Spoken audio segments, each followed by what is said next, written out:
মসজিদ বৈঠকের দিনই মুসলিম ভাই বোন, রাসূলের পদ্ধতিতে সালাত আদায় করুন। তিনি বলেন, সাল্লু কামা রাআইতুমুনি উসাল্লি, তোমরা সালাত আদায় করো যেভাবে আমাকে সালাত আদায় করতে দেখছো।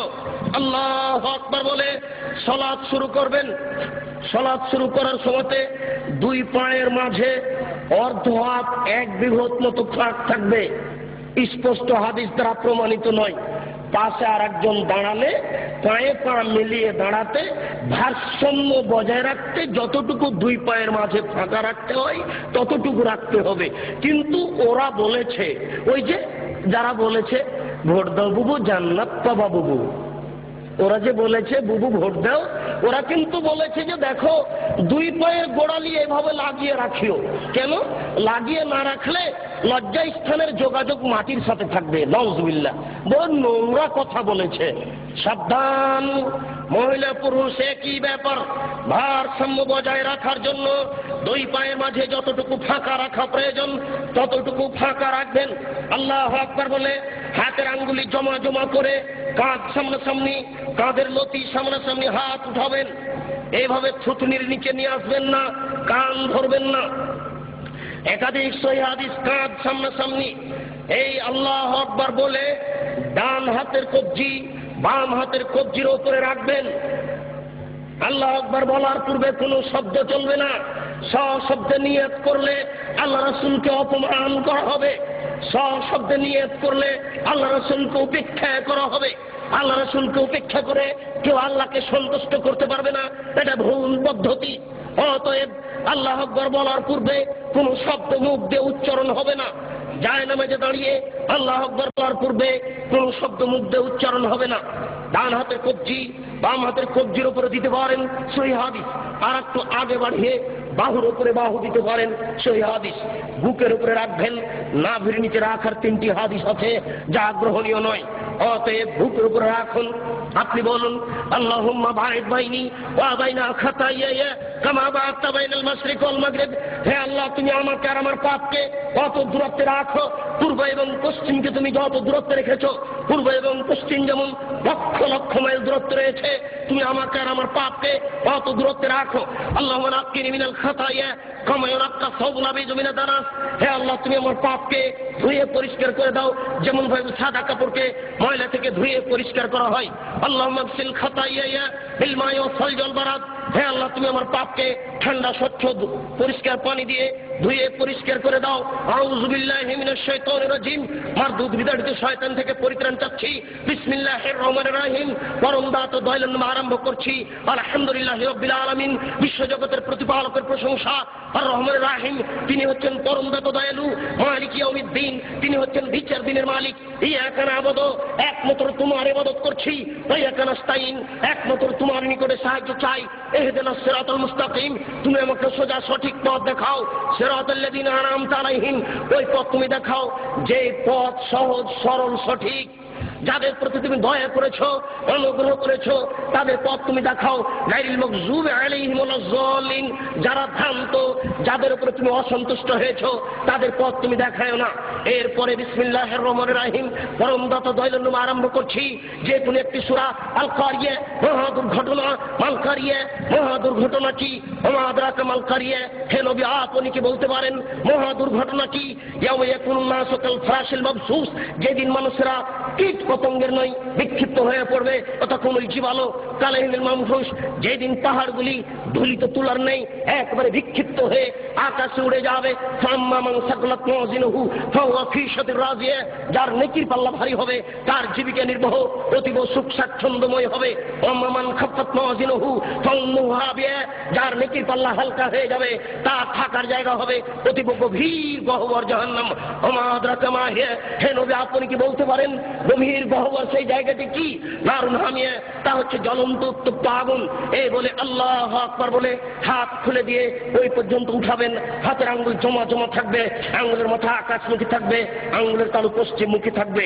এই বলে আপনি রুকুতে চলে যাবেন, হাত দুটি রডের মতো সোজা হয়ে থাকবে, আঙ্গুলগুলি খোলা খোলা থাকবে, কোমর থেকে সামনের ওজন হাতের উপরে থাকবে, হাত দুটি রডের মতো সোজা হয়ে থাকবে, আপনার এই কোমর থেকে এই সামনের অংশ একেবারে সোজা হয়ে থাকবে, এই পিঠের লম্বা হাড়, মাথা উঁচুও হবে না, মাথা নিচুও হবে না। একাধিক সহিহ হাদিস আঙ্গুল খুলে খুলে রেখে আপনি বলবেন সুবহান রাব্বিয়াল আযীম। উঁচু আল্লাহর পবিত্রতা বর্ণনা করছি, যতবার ইচ্ছে, 3 বারের হাদিস ঠিক নয়, 10 বারের হাদিস ঠিক নয়। নইলে আপনি বলতে পারেন সুবহানাকা আল্লাহুম্মা রাব্বানা ওয়া বিহামদিকা আল্লাহুম্মা ইগফিরলি, হে আল্লাহ তোমার প্রশংসা সহকারে পবিত্রতা বর্ণনা করছি, দয়া করে তুমি আমাকে ক্ষমা করে দাও, যতবার ইচ্ছে। এরপরে যত দোয়া আছে আপনি বলতে পারেন সামি আল্লাহু লিমান হামিদা রাব্বানা লাকাল হামদ হামদান কাসীরান তাইয়িবান মুবারাকান ফি। আল্লাহ ওই লোকের প্রশংসা শুনলো যে তার প্রশংসা করলো, খুব তার প্রশংসা, বরকতময় তার প্রশংসা। আকাশ পরিমাণ প্রশংসা, জমিন পরিমাণ প্রশংসা, আকাশ জমিনের মধ্যে যে ফাটা রয়েছে এই পরিমাণ প্রশংসা। ইলামা শাইতামিন শাহিদ, বাদু তুমি কত প্রশংসা চাও তা আমি জানি না, তুমি যত চাও তত তোমার প্রশংসা। এই বলে আপনি সিজদায় চলে যাবেন। উল্লেখ্য যে এতদিন পর্যন্ত যেভাবে সিজদা দিচ্ছিলেন, আজকে তার থেকে একটু নাক কপাল আগিয়ে রাখবেন 8-10 আঙ্গুল, যেন পিঠের লম্বা হাড় একেবারে সোজা হয়ে যায়। আপনি 2 কনুইকে উঠিয়ে রাখবেন। ওই বোনেরা কিন্তু বলে গেছে আপনার স্ত্রীকে যে সিজদায় যখন যাবা তখন একবার মাটিতে পড়ে যাবা, হাতি যেমন পড়ে যায় আঁটশোট হয়ে সিজদা করবা। এই সিজদায় সালাত হবে না। ওই যে সবচেয়ে বজ্জর বলা হয়েছে রুকু এবং সিজদায় এই চুরি করে, এটা একটা সিজদায় আপনি 2 কনুইকে উঠে রাখবেন। নারী পুরুষ একই ব্যাপার, যেন পেটের নিচ দিয়ে ছাগলের বাচ্চা পার হতে পারে। আঙ্গুল জমা জমা থাকবে, 2 কানের পাশে থাকবে, নাক কপাল মাটিতে লাগানো থাকবে। মাটিতে যাওয়ার সময় হাত আগে রাখবেন, পা পরে রাখবেন। আপনি বলবেন সুবহান রাব্বিয়াল আলা, উঁচু আল্লাহর পবিত্রতা বর্ণনা করছি, যতবার ইচ্ছে। নইলে আপনি বলবেন সুবহানাকা আল্লাহুম্মা রাব্বানা ওয়া বিহামদিকা আল্লাহুম্মা ইগফিরলি। নইলে আপনি বলবেন আল্লাহুম্মা ইগফিরলি জামবি কুল্লাহু দিক্কাহু ওয়া যুল্লাহু ওয়া ওয়ালাহু আখরাহু ওয়া নিয়াতুহু সিররা। হে আল্লাহ তুমি আগের পাপ, পরের পাপ, ছোট পাপ, বড় পাপ, প্রকাশ্য পাপ, অপ্রকাশ্য পাপ, জীবনে যত পাপ করেছি সমস্ত পাপ তুমি ক্ষমা করে দাও। সিজদা থেকে উঠে আপনি বলবেন আল্লাহুম্মা ইগফিরলি ওয়ারহামনি ওয়াহদিনি ওয়াফিনি ওয়ারযুকনি। হে আল্লাহ তুমি আমাকে ক্ষমা করো, আমাকে রুজি দাও, আমার প্রতি দয়া করো, আমাকে সঠিক পথ দেখাও। আর আপনি দোয়া আছে পড়তে পারেন, আবার সিজদা যাবেন, আবার সিজদা থেকে উঠে আর 1 রাকাত পড়বেন। এই হলো 2 রাকাত। যদি আপনার আত্মাহেতর বৈঠক হয় তাহলে বাম হাতের আঙ্গুলগুলি জমা জমা হয়ে হাঁটুর উপরে থাকবে, আর ডান হাত ওইরকমই থাকবে। তবে ডান হাতের অবস্থা হচ্ছে এই 2টি আঙ্গুল জমা করে নেবেন, 3টি আঙ্গুলের নখের উপরে বৃদ্ধাঙ্গুলের পেট রেখে এইভাবে গোলাকার করে ধীর গতিতে আঙ্গুল নড়াতে থাকবেন। একবার আঙ্গুল উঠাতে হবে, এর প্রমাণে পৃথিবীতে কোনো ভুয়া হাদিসও নেই। কিভাবে চলে আসলো তা জবাব দিতে পারবো না, জবাব আপনাদের দিতে হবে। ঠিক ওই দোয়ার মতো একবার আঙ্গুল উঠাতে হবে, এর প্রমাণে দুনিয়াতে কোনো জালজয়ী ভুয়া হাদিস নেই। অবিরাম ধীর গতিতে আঙ্গুল লড়াতে হবে। সালামের বৈঠক হয় যদি, তাহলে বাম পাকে ডান দিক দিয়ে বের করে দিবেন, নিতম্ব মাটির উপরে রেখে দিবেন, এটাই শরীয়ত। এরপর আপনি বলবেন আত্তাহিয়াতু লিল্লাহি ওয়াস সালাওয়াতু ওয়াত তাইয়্যিবাতু, সমস্ত ইবাদত আল্লাহর জন্য। আসসালামু আলাইকা আইয়ুহান নবিয়্যু, হে নবী আপনার উপরে শান্তি অবতীর্ণ হোক। আসসালামু আলাইনা ওয়া আলা ইবাদিল্লাহিস সালিহিন, শান্তি আমাদের প্রতি হোক, ভালো বড় মানুষের প্রতি হোক। আশহাদু আল্লা ইলাহা ইল্লাল্লাহ, আমি সাক্ষ্য দিচ্ছি আল্লাহ ব্যতীত কোনো মাবুদ নাই। ওয়া আশহাদু আন্না মুহাম্মাদান আবদুহু ওয়া রাসূলুহু, আমি সাক্ষ্য দিচ্ছি মুহাম্মদ সাল্লাল্লাহু আলাইহি ওয়াসাল্লাম তার রাসূল, তার দাস। আল্লাহুম্মা সাল্লি আলা মুহাম্মাদিন ওয়া আলা আলি মুহাম্মাদ কামা সাল্লাইতা আলা ইব্রাহিম ওয়া আলা আলি ইব্রাহিম ইন্নাকা হামিদুম মাজিদ। হে আল্লাহ তুমি মুহাম্মদ সাল্লাল্লাহু আলাইহি ওয়াসাল্লাম ও তার বংশধরের প্রতি শান্তি অবতীর্ণ করো, যেমন ভাবে ইব্রাহিম আলাইহিস সালাম ও তার বংশধরের প্রতি শান্তি অবতীর্ণ করেছো। তুমি প্রশংসনীয়, তুমি জ্ঞানী। আল্লাহুম্মা বারিক আলা মুহাম্মাদিন ওয়া আলা আলি মুহাম্মাদ কামা বারাকতা আলা ইব্রাহিম ওয়া আলা আলি ইব্রাহিম ইন্নাকা হামিদুম মাজিদ। হে আল্লাহ তুমি মুহাম্মদ সাল্লাল্লাহু আলাইহি ওয়াসাল্লাম ও তার বংশধরের প্রতি বরকত নাযিল করো, যেমন ভাবে ইব্রাহিম আলাইহিস সালাম ও তার বংশধরের প্রতি বরকত নাযিল করেছো। তুমি প্রশংসনীয়, তুমি জ্ঞানী।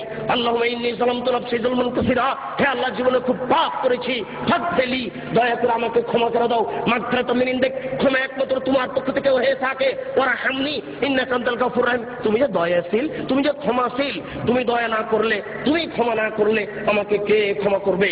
আল্লাহুম্মা নাউযু বিকা মিন আযাবি জাহান্নাম, আমি তোমার নিকটে জাহান্নামের শাস্তি থেকে বাঁচতে চাচ্ছি।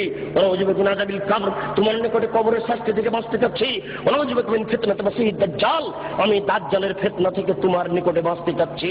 আল্লাহ আমি নাউযু বিকা মিন মাসাবাল মাগরাম, বর্জ্য বড় পাপ থেকে তোমার নিকটে বাঁচতে চাচ্ছি। আসসালামু আলাইকুম রাহমাতুল্লাহ, আসসালামু আলাইকুম রাহমাতুল্লাহ। এই সংক্ষিপ্ত সালাত আপনি সালামের পূর্বে আরো কিছু বলতে পারেন। সময় সংকীর্ণ বলেই আমি শেষ করতে যাচ্ছি।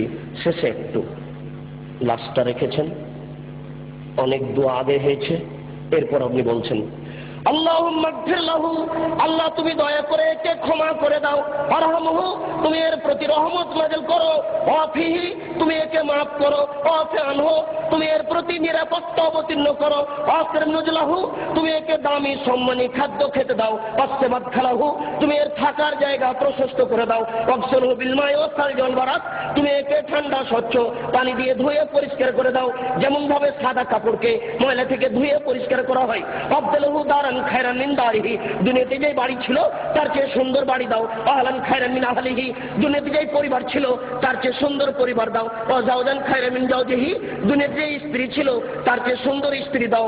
আবদালহু আদখিলহুল জান্নাহ তুমি একে জান্নাতে প্রবেশ করিয়ে দাও। ওয়া মিন আযাবিল কবরে তুমি একে কবরের শাস্তি থেকে রক্ষা করো। ওয়া মিন আযাবিন নার তুমি একে জাহান্নামের শাস্তি থেকে রক্ষা করো। আল্লাহুম্মা গফির লিহাইয়িনা, যারা আমাদের জীবিত তাদের তুমি ক্ষমা করে দাও। ওয়া মাইয়িতিনা যারা আমাদের মারা গেছে তাদের তুমি ক্ষমা করে দাও। ওয়া শাহিদিনা যারা জানাজায় উপস্থিত হয়েছে তাদের তুমি ক্ষমা করে দাও। ওয়া গায়েবিনা যারা জানাজায় উপস্থিত হতে পারেনি তাদের তুমি ক্ষমা করে দাও। ওয়া সাগীরিনা যারা আমাদের ছোট তাদের তুমি ক্ষমা করে দাও। ওয়া কাবীরিনা যারা আমাদের বড় তাদের তুমি ক্ষমা করে দাও। ওয়া যাকারিনা যারা আমাদের পুরুষ তাদের তুমি ক্ষমা করে দাও। ওয়া উনসানা যারা আমাদের মহিলা তাদের তুমি ক্ষমা করে দাও।